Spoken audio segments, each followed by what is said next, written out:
My name's Brett Joy. I grew up in New Hampshire. Nobody in my family hunted, so I kind of taught myself how to hunt. It's a challenging place to try to learn to hunt for sure. Some of the lowest deer densities in the country, in the world for whitetails, and just not really any primo ground. Everything's more or less public, and you're just trying to find your way. So I had a huge learning curve, but I think it made me a more resilient and adaptable hunter. Also taught me how to learn from my experiences and how to grow. The pursuit of this buck Strawman started probably in 2000. Man, it was, well, we'll say 4 years before the hunt took place, more or less. Got pictures of this deer and another deer up in the mountains in a new area. We knew the deer was at least, probably 4 years old at that point. He was a Big 10. After 3 years of kind of half ASS hunting him, if you'll say, he became the main target because he was the biggest buck in the area. The one deer didn't show up, and he was the only game in town, and definitely the biggest game in town. I figured he was 7 or 8 at that point, and he was going to be my main focus for the 2019 season. The strategy for that hunt was to sit in one particular crossing where these deer were coming off this mountain and heading to this big swamp bottom. Thousands of acres of habitat on the mountains, and then thousands of acres of habitat in the bottom, and just an area where they transition through, going up and down, particularly when the bucks are cruising looking for does. And we had a couple stands set on that crossing, and my plan was I'm going to sit this thing for a week straight, dark to dark. And we felt pretty confident based on previous year's trail camera data that we'd be able to encounter that buck in that time period. So that was the main plan coming into the season. These deer run huge routes in these mountains, so they could be potentially a week in between passing through a particular area. They'll bounce around, and they run these big, long routes. And, they may be as quick as 3 days, but it may take a week for him to pass through. So I sat for a whole week on that deer, just missed him on the front end, missed him again a couple days later in that same spot, but never caught up to him. And my basically vacation period during the rut to hunt him ended, and I never encountered him. Going into the late season, we knew that we were going to have to change it up. It wasn't going to be sit in one spot and wait. We were going to have to be mobile and change our strategy big time, because we don't have this all day cruising, covering long distances during the rut anymore. It's more localized activity based on wintering habitat, on late cycling does, and on food. So we, based on years previous, we had cycled some cameras into a particular area in a bottom that it seemed like was really good winter habitat. We'd got that deer later in the year in the bottom in the past, and I think it was the last day in November we got our first picture of him. He had moved out of the mountains into this bottom, more or less along a river or creek. And we got him in there during daylight, and I knew that was probably where he was going to stay for the remainder of the season. And I didn't have much time to hunt. It was basically weekends for me. After that, I'd burned most of my vacation hunting him during the rut. But we had a huge snowstorm move in, and I just knew that based on him being in that bottom and then the wintering habitat in there, they were going to be locked in pretty tight to that bottom. All right, here's the deal. It's December. We have a beautiful blanket of fresh white snow.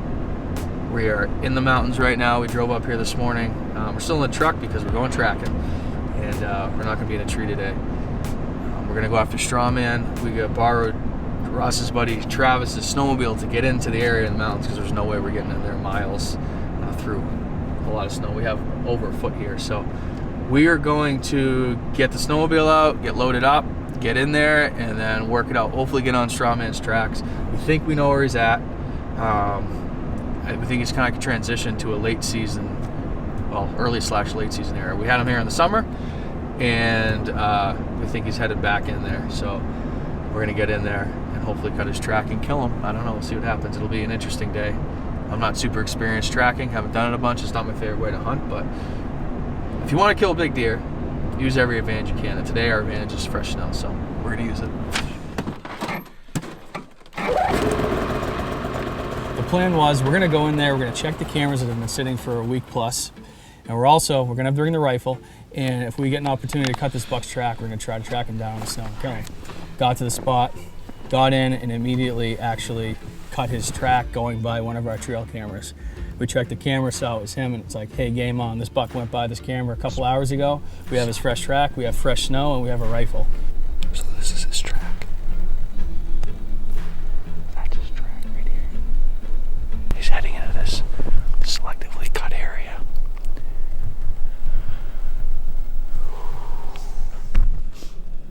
Ross and I went after him. We tracked him for several hours, stayed mobile, obviously.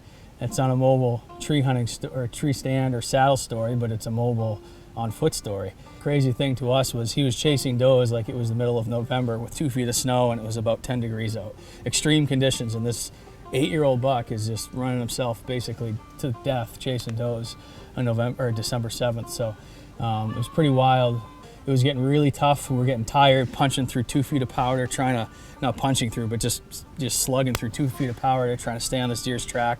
You know, when you get that much snow, you can't really read the track that well. You can't tell how old it is. All the tracks look the same age because it's old and it's powdery, and you can't really see that indentation of that hoof mark, unfortunately, in the snow because it's just powder and there's nothing to set that track.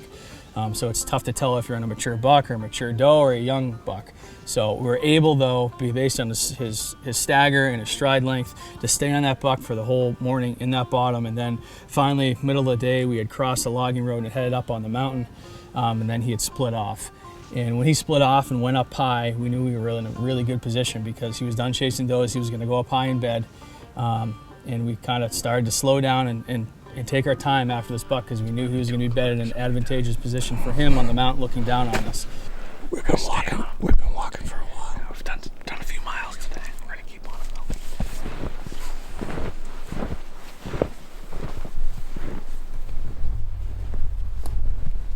And we got to a section that was a big long downhill that we could see through some conifers, big tall mature conifers with little understory. And we could see a bench up there. And I was a little bit concerned that he was bedded down looking back on us. And sure enough, when we got on that bench, we saw a fresh bed with looked like bounding tracks out of it. And I thought it was it. He was bedded, but We were pretty discouraged, but soon after those bounding tracks, we saw that he actually stopped and started walking again. And we figured that he maybe just bounded out of his bed. I don't know if he saw us or just, you know, deer sometimes bound. But he slowed down and he walked out on this point, and we saw his track going out, and I remember I stopped. I said to Ross, I'm like, he didn't run off. I'm like, he is right here. He just got on his feet for the afternoon. He's probably going to browse for a bit, and we should catch him right here. And it maybe wasn't a minute or two later, and we looked up, and he's standing there at 60 yards, pulled up and killed him right there.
Oh my God, Brett.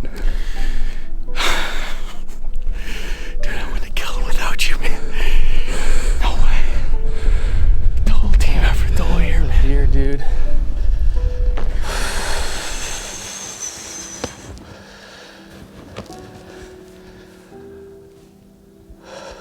He's like so run down.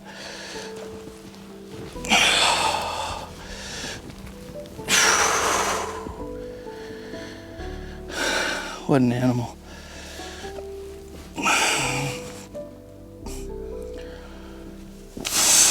Just an old New Hampshire mountain stud. 7 years old. Man, he's so run down, this buck. His body looks Yeah, tiny. I know, he's so run down. I don't know that he's 165 pounds, but what an animal. Look at those tines. Dude, I love it. What a buck, man. We had killed this 8.5-year-old really for the New Hampshire Mountains, a giant, 150-something inch, massive buck. After 4 years of hunting him and after a season of sitting on him, and the key to that was basically adapting to the situation, staying mobile, and staying positive and staying persistent. And to this day, he's my oldest New Hampshire buck and pretty close to my biggest.